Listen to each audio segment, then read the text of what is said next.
Hey everyone, welcome back to another video. Today we will discuss about organized crime का offense under BNS. मैं बहुत दिनों बाद BNS के ऊपर कोई टॉपिक लेके आई हूँ। आज हम बात करने वाले हैं ऑर्गेनाइज्ड क्राइम के ऊपर। ये जो क्राइम है ये आईपीसी में पनिशेबल नहीं था और ना ही आईपीसी में ऐसा कोई सेक्शन है ऑर्गेनाइज्ड क्राइम के ऊपर। ऑर्गेनाइज्ड क्राइम बीएनएस में आया है, नया सेक्शन है, नया तरीके का जो है इसमें पनिशमेंट्स जो हैं वो दी हुई हैं। तो ऑर्गेनाइज्ड क्राइम अगर मैं बात करूँ तो organised crime is basically gangs committing crimes. Gangs होती हैं बहुत सारी, वो जब अलग अलग टाइप के क्राइम्स करती हैं, कुछ भी हो सकता है वो क्राइम, तो उसी को हम एक ऑर्गेनाइज्ड क्राइम बोलते हैं। अगर मैं अनऑफिशियल लैंग्वेज में इसको एक्सप्लेन करूँ तो दैट इज़ ऑर्गेनाइज्ड क्राइम। पहले क्या था, आईपीसी में जो है गैंग्स को स्पेसिफिकली वो जो भी क्राइम करती थी, समझे फॉर एग्जाम्पल उन्होंने थेफ्ट किया मतलब चोरी की, तो चोरी का ऑफेंस से उनको पनिश कर दिया। अगर कोई गैंग मर्डर कर रही है या फिर किलिंग्स कर रही है, ओके, शूटर है कोई गैंग, कॉन्ट्रैक्टर किलिंग करता है, तो उसको उस हिसाब से पनिश कर दिया। सेपरेट पनिशमेंट्स रहती थी पर एक प्रॉपर स्पेसिफिक सेक्शन ऑफेंस नहीं रहा है अभी तक ऑर्गेनाइज्ड क्राइम के ऊपर। एंड बीएनएस में ऑर्गेनाइज्ड क्राइम कौन से सेक्शन में दिया है? सेक्शन 111 में, 111 में ऑर्गेनाइज्ड क्राइम क्या होता है सबसे पहले हम पढ़ेंगे सबसेक्शन 1 में, फिर उसके बाद सबसेक्शन 2 ऑनवर्ड्स उस ऑफेंस का पनिशमेंट्स दिए हुए हैं। So let's start with subsection 1 and let's see what does it means. सबसे पहले तो बीएनएस जब भी पढ़ो तो बेयर एक्ट निकाल लो अपना, बेयर एक्ट से ही पढ़ना है, बियर बोल दिया मैंने। सबसे पहले तो whenever you read BNS, bare act से पढ़ो, बेयर एक्ट निकाल के पढ़ो, एक एक वर्ड समझ आएगा एंड उसको डेप्थ में पढ़ पाओगे, समझ पाओगे। मैंने भी बेयर एक्ट से अपने नोट्स बनाए हैं और बेयर एक्ट से पढ़ती हूँ मैं भी। तो सबसे पहले हम लोग सेक्शन 111 का सब सेक्शन 1 पढ़ते हैं। What does it says? It says पहला जो हमारा फ्रेज है वो क्या है? Any continuing unlawful activity. अब ये जो वर्ड है एनी कंटिन्यूइंग अनलॉफुल एक्टिविटी, ये आपको एक्सप्लेनेशन में मिल जाएगा, यहाँ पे मिल जाएगा आपको एक्सप्लेनेशन जो सेक्शन है ये वाला, यहाँ पे आपको मिल जाएगा। ये देखो कंटिन्यूइंग अनलॉफुल एक्टिविटी, ठीक है। मैं आपको शॉर्ट में समझा देती हूँ, हम एक्सप्लेनेशन डीप में नहीं पढ़ेंगे। देखो any continuing unlawful activity, unlawful activity से क्या समझ आता है आपको? ऐसी एक्टिविटी तो जो लॉ के अगेंस्ट है, जो कि एक ऑफेंस है, जो लॉ तोड़ के, लॉ के वायलेशन से जो है की गई है, ओके। तो ऐसी कोई भी एक्टिविटी जो कि अनलॉफुल है, मतलब लॉ के अकॉर्डिंग नहीं है, लॉ के अगेंस्ट है। कंटिन्यूइंग, ये जो वर्ड कंटिन्यूइंग है इसका मैं आपको पैरामीटर बता देती हूँ। कंटिन्यूइंग मतलब अगर पिछले 10 साल में किसी भी पर्सन या किसी भी ग्रुप के अगेंस्ट एक भी चार्जशीट एक कॉम्पिटेंट कोर्ट के बिहाफ, लाइक एक कॉम्पिटेंट कोर्ट के सामने, बिहाफ नहीं, एक कॉम्पिटेंट कोर्ट के सामने अगर कोई भी चार्जशीट किसी भी गैंग मेंबर या फिर किसी भी गैंग के खिलाफ फाइल हुई है, किसी भी ऑफेंस के लिए जिसकी पनिशमेंट है 3 साल तक के ऑफेंस के लिए, तो इसको हम कंटिन्यूइंग अनलॉफुल एक्टिविटी बोल सकते हैं। आप इसकी एक्सप्लेनेशन अच्छे से पढ़ लेना, मैं एक्सप्लेनेशन से ही बता रही हूँ, ओके। मैंने एक्सप्लेनेशन को शॉर्ट करके आपको बताया है ताकि मुझे एक्सप्लेनेशन डिस्कस ना करना पड़े। यहाँ पे क्या है, कंटिन्यूइंग क्यों है? क्योंकि पिछले 10 साल में एटलीस्ट एक चार्जशीट जो है एक गैंग या उसके मेंबर के अगेंस्ट एक कॉम्पिटेंट कोर्ट में फाइल हुई है। और किस चीज़ के लिए फाइल हुई है? एक ऐसा ऑफेंस करने के लिए, एक ऐसा क्राइम करने के लिए जिसकी सज़ा 3 साल है। तो ये हो गई हमारी एनी कंटिन्यूइंग अनलॉफुल एक्टिविटी का डेफिनेशन।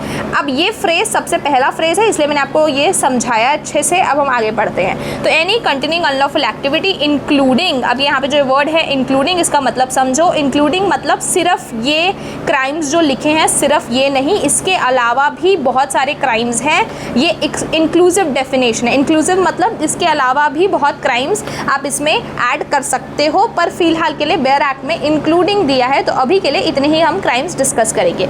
तो कोई भी ऐसे क्राइम करना, ये देखो क्या क्या दिया है इसमें, kidnapping, robbery, vehicle theft, extortion, land grabbing, contract killing, economic offence, cyber crime, trafficking of person, drugs, weapons, illicit human trafficking for prostitution and ransom. ये सब क्राइम्स जब आप कंटिन्यूसली ये अनलॉफुल एक्टिविटी कर रहे हो, इंक्लूडिंग ऑल ऑफ दीज, है ना।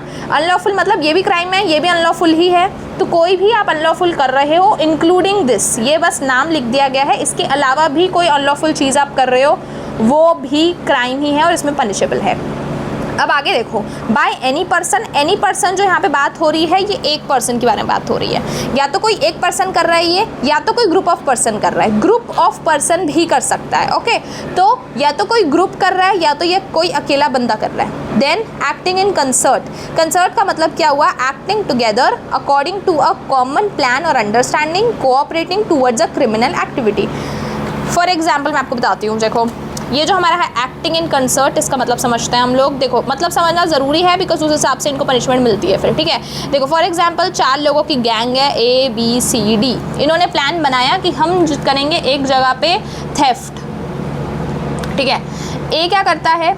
ए जाके पहले उस जगह का, उस नेबरहुड का, आसपास का एरिया देखता है कि हम कहाँ से घुसेंगे, उस घर को देखता है। वो घर के ऊपर रिसर्च करके आता है कि हम कहाँ से एंट्री लेंगे, कहाँ से हम एग्ज़िट लेंगे। ए ये काम करता है। बी क्या करता है? बी जो है घर में घुसने के लिए, घर में एंट्री के लिए जो है टूल्स लेके आता है, ऐसी चीज़ें जिससे वो ताला तोड़ेंगे। सी क्या करता है? सी जो है वो लेके आता है, क्या बोलते हैं, गन्स लेके आता है, डराने के लिए गन्स लेके आता है। और डी जो रहता है वो इनके साथ मिलके चोरी करता है। डी कोई काम नहीं करता, इनके साथ मिलके चोरी करता है, सिंपल। अब ये जो है ना, इसको ही बोलते हैं एक्टिंग इन कंसर्ट। ये सब लोग साथ में काम कर रहे हैं, एक्टिंग टुगेदर कर रहे हैं, साथ में कर रहे हैं। टुगेदर का मतलब क्या होता है? हम साथ साथ हैं, ठीक है। Acting together according to a common plan. Plan क्या है इनका? कि हमने भाई इस जाके घर में चोरी करनी है, इतना इतना माल हमने यहाँ से लेके आना है। कॉमन प्लान, अंडरस्टैंडिंग, और कोऑपरेट कर रहे हैं ये लोग साथ में किसी भी क्रिमिनल एक्टिविटी के लिए। तो इसका मतलब होता है एक्टिंग इन कंसर्ट, समझ रहे हो आप। फिर सिंगली मतलब बाय वन मेंबर अलोन, और jointly by several members together. Jointly वाला मैंने आपको समझा दिया, जॉइंटली इतने सारे लोग साथ में काम कर रहे हैं। सिंगली क्या होता है कि एक गैंग है ABCD, पर इसमें जो चोर है वो सिर्फ B है, चोरी सिर्फ B करता है, ठीक है। तो ये सिंगली एक्ट कर रहा है, बट गैंग क्या है? गैंग पूरी ये है, चोरी सिर्फ ये काम करता है। ए क्या करता है? ए चोरी हुई प्रॉपर्टी को संभाल के रखता है, पोजेस करके रखता है उसको, ठीक है, पोजेशन रहता है वो प्रॉपर्टी का। चोरी सिर्फ बी करता है, और CD भी बाकी काम करता है, बट चोरी सिर्फ बी करता है। तो यहाँ पे जो हमारी गलत काम जो गलत काम है स्पेसिफिकली वो कौन कर रहा है? बी कर रहा है। तो या तो वो सिंगली हो सकता है या तो वो जॉइंटली हो सकता है। अब बात करते हैं आगे, either as a member of an organised crime syndicate और on behalf of an organised crime syndicate. Member मतलब मैंने बताया ना आपको, एक ग्रुप है, एक क्राइम सिंडिकेट है। सिंडिकेट का मतलब होता है एक ऑर्गेनाइजेशन, एक, इसमें चलो EF भी ले लो, इतना बड़ा ऑर्गेनाइजेशन है इनका, गैंग है समझ लो, ये गैंग लोग हैं। इनके साथ में आप क्योंकि इनके मेंबर हो तो आप ये काम कर रहे हो। इस गैंग का हम मेंबर है तो हम ये काम कर रहे हैं। एक इसमें से स्मगलिंग करता है, एक इसमें से चोरी करता है, एक जो है वो मर्डर करता है लोगों का, एक जो है वो गाड़ियाँ चुराता है। आप एज अ मेंबर काम कर रहे हो या तो फिर इसके बिहाफ में काम कर रहे हो। बिहाफ मतलब कि एक Z है जो ABCDEF गैंग का मेंबर नहीं है, पर क्योंकि ये लोग इसको पैसा देते हैं, तो ये इनकी चोरी करवाने में जो है इनके बिहाफ में जो है चोरी करता है, क्योंकि ये इसको पैसा देते हैं। चोरी का हाफ पैसा ये इसको देते हैं। ये इस गैंग में नहीं आता है, पर ये इस गैंग के लिए चोरी करता है, on behalf of this gang ये चोरी करता है। तो Z भी is a person liable under section 111, either as a member of an organised crime syndicate और on behalf of crime syndicate. Means person may not formally be a member but acts for the benefit और interest. मतलब वो member नहीं है उस crime syndicate का, पर क्योंकि उसको 50% पैसा मिल रहा है तो वो काम कर रहा है इसमें। मूविंग फॉरवर्ड, हमारा भी ये डेफिनेशन कंप्लीट नहीं हुआ है। आगे डेफिनेशन बोलता है कि आप क्राइम कर रहे हो बाय यूज़ ऑफ वायलेंस या threat of violence, intimidation, coercion और by any other unlawful means to obtain direct और indirect material benefit including a financial benefit. आप यूज़ कर रहे हो वायलेंस, थ्रेट कर रहे हो वायलेंस यूज़ करने का, इंटिमिडेट करने का, कोअर्जन फोर्स प्रेशर यूज़ कर रहे हो, कोई भी गलत तरीका यूज़ कर रहे हो, क्या लेने के लिए? डायरेक्ट इनडायरेक्ट मटेरियल बेनिफिट लेने के लिए, ठीक है। यहाँ पे आप इस चीज़ को याद रखना कि यहाँ पे ये हो क्यों रहा है, यहाँ पे ऑर्गेनाइज क्राइम हो क्यों रहा है? Direct indirect material benefit obtain करने के लिए, जिसमें फाइनेंशियल बेनिफिट भी आता है। फाइनेंशियल बेनिफिट मतलब पैसा, है ना, पैसा, गोल्ड, जो भी फाइनेंशियल बेनिफिट भी आता है। तो ये है हमारा गोल। ऐसा करते हुए आप ऑर्गेनाइज क्राइम कंस्टिट्यूट करोगे। ये थी हमारी डेफिनेशन ऑर्गेनाइज क्राइम की, समझ आ गया। इसमें बताया कि ऑर्गेनाइज क्राइम के अंदर क्या क्या आता है, इसमें बताया कि कौन कौन कर सकता है, इसमें बताया कि आप किस तरीके से करते हो उसको और क्यों करते हो। ये 4 चीज़ें याद रखना।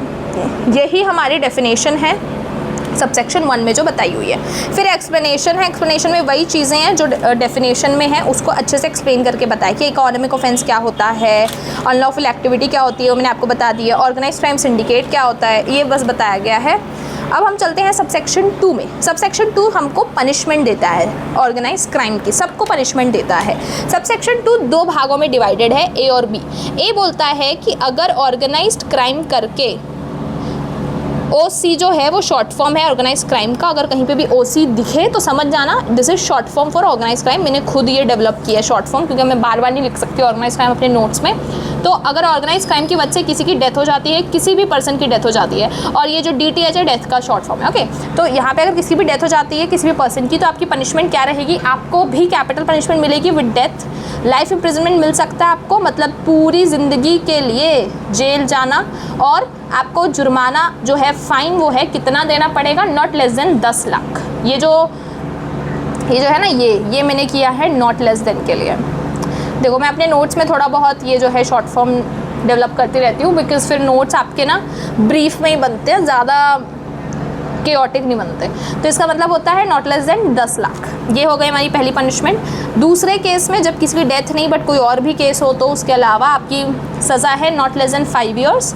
5 साल से कम नहीं मिलेगी, बट वो लाइफ इम्प्रिजनमेंट तक एक्सटेंड हो सकती है। ये डैश मतलब it may extend to life imprisonment. Plus fine कितना आपको, not less than 5 lakh. 5 lakh तक का आपको फाइन देना पड़ सकता है। Moving forward subsection 3। सबसेक्शन 3 क्या बोलता है कि जहाँ आप क्राइम कर नहीं रहे हो पर उस क्राइम को अबेट कर रहे हो। अबेट करना मतलब उस क्राइम के लिए हेल्प कर रहे हो। अबेटमेंट सेक्शन 45 में दी हुई है BNS की। BNS के सेक्शन 45 में अबेटमेंट 3 चीज़ें बोलती है, इंस्टिगेशन, इंटेंशनली एड करना और क्रिमिनली कंस्पायर करना। आपको मैं सिंपल बताऊं तो इसमें 3 चीज़ें आती है, एड करना, हेल्प करना, कंस्पायर करना, मिल के प्लान बनाना, कॉन्स्पिरेसी करना, और तीसरा है इंस्टिगेट करना, किसी को भड़काना, प्रोवोक करना। तो अबेटमेंट में ये तीनों चीज़ें आती है। जब आप क्राइम कर नहीं रहे हो पर आप ये तीनों चीज़ें कर रहे हो, हेल्प कर रहे हो, किसी को भड़का रहे हो, या किसी के साथ मिलकर प्लान कर रहे हो। फिर अटेम्प्ट मतलब कि आप उस क्राइम को करने की कोशिश कर रहे हो। तीसरा कंस्पिरेसी, कंस्पायर करना मतलब प्लान बनाना उस क्राइम के लिए। और फिर fourth is knowingly facilitate. Knowingly facilitate मतलब हेल्प करना, अगेन जानबूझ के उस प्लान के लिए हेल्प करना। किस प्लान के लिए, ऑर्गेनाइज्ड क्राइम के लिए। और otherwise engages in any act of preparatory act क्या होता है, प्रेपरेटरी एक्ट मतलब कि जब भी कोई क्राइम करता है तो उस क्राइम से पहले की जो प्रेपरेशन होती है, उस क्राइम के पहले की जो प्रेपरेशन होती है, जैसे मैंने आपको बताया था कि यहाँ पे कोई गन लेके आया, ये लेके आया, तो जो बंदा इसको गन सप्लाई कर रहा है वो कहाँ लायबल रहेगा, सबसेक्शन 3 में उसको सज़ा मिलेगी। क्यों? क्योंकि तूने इसको प्रिपेयर करवाने में मदद की है।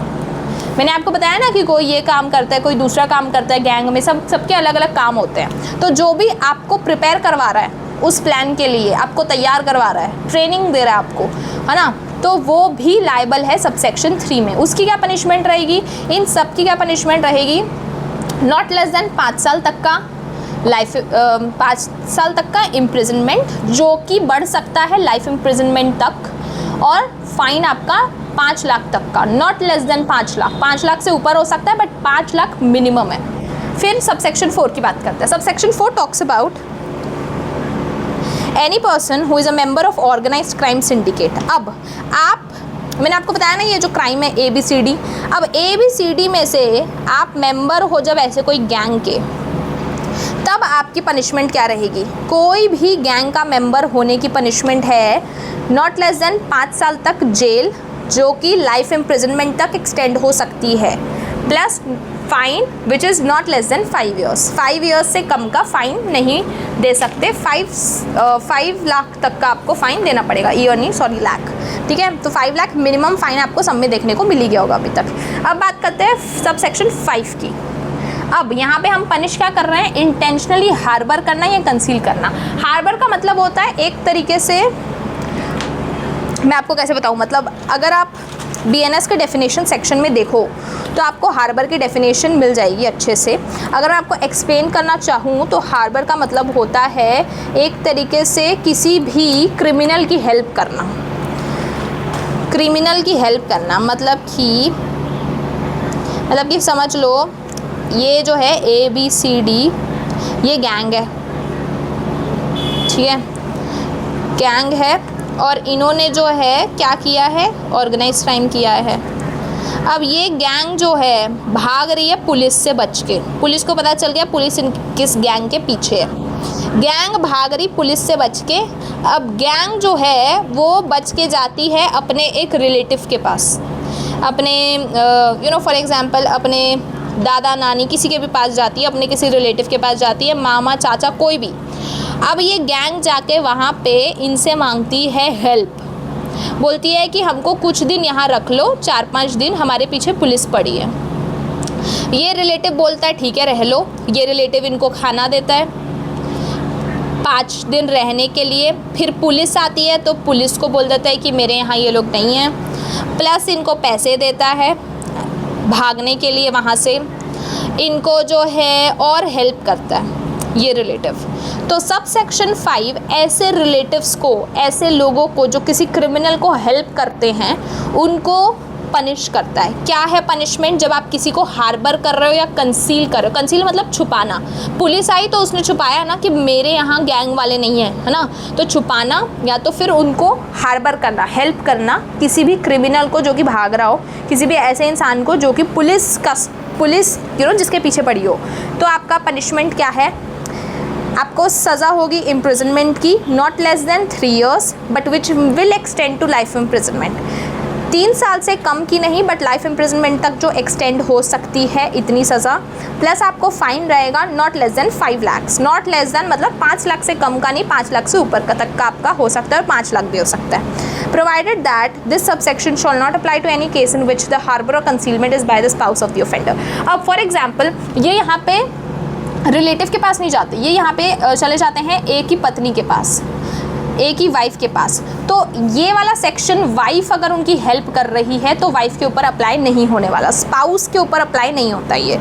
वाइफ लोग तो क्योंकि देखो भाई अपना हस्बैंड समझ के या फिर हस्बैंड अगर हेल्प कर रहा है वाइफ को अपनी, तो स्पाउस लोग अच्छे गुड फेथ में हेल्प करता है तो उनको हम इस सेक्शन के अंडर पनिश नहीं करेंगे, उनकी कोई पनिशमेंट नहीं है।